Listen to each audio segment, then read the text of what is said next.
Hi everyone and welcome again to this Python course. Okay, so let's start to investigate data types and what I normally call atomic data types. So these atomic data types are not really an official statement from Python language or something like that.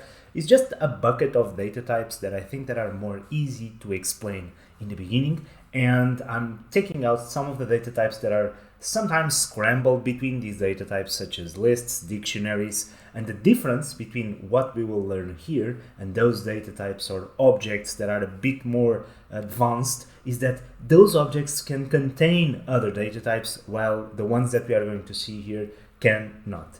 And we are going to speak about 4 data types that are really common in programming languages. We are going to speak of strings, integers, floats or numerics, as you would like to call them, and Boolean values. So these 4 data types are what I consider the atomic and most basic data types here in Python. Let's explore them on the surface in this lecture and throughout the rest of the section. And then further in the course, we'll have the opportunity to work with most of them with more detail, understanding what functions and methods. You'll understand what this means in subsequent lectures, what type of functions and methods we can apply on them. Okay, so let's start on the working notebook, but I'll be following this 2 Python atomic data types notebook that you have inside this section. Okay, I'm going to go here and delete all of this, so the code that we've done so far. Let me also do here our zooming so that you can see the screen a bit better. And now Python atomic data types. Okay, cool. So I have here markdown cell. Don't forget, this cell is not interpreted as code. I have as a markdown. Okay, now this one is a code, of course. Let's go. First, let me start with a number, which is this -10. I'm not doing an explicit print. I'm just doing a return on this statement. And when I run this code, I get as a return -10. Now you might be wondering, what is the data type of this -10? How does Python interpret this number -10?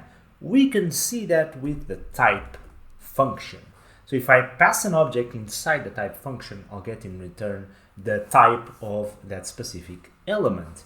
Now, understand that in Python, contrary to other programming languages, if you are migrating or checking this from C or other programming languages, you don't declare the type of the variable beforehand. The object will be applied to that variable itself. When we speak about variables, this will be much more clear.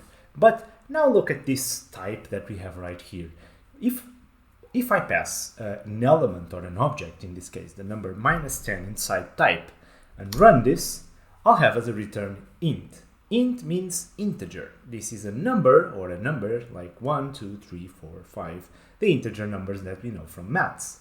So the type of the object determines several things, but the most important part is that it determines what we can do with that object. For instance, we'll see in a moment that with numbers, for example, I can't really apply certain functions to numbers because they are not supported, and there are certain methods that we can only use on strings, on pure text. Now, check something, which is this -10 is negative. So the integer type also accepts, of course, negative numbers. Notice that I have the minus sign before the number. That means that I'm turning this number into a negative one. So as I said, the functions and methods, and we'll understand this difference a bit better during the course, but the functions and methods are determined, particularly the methods are determined by the data type.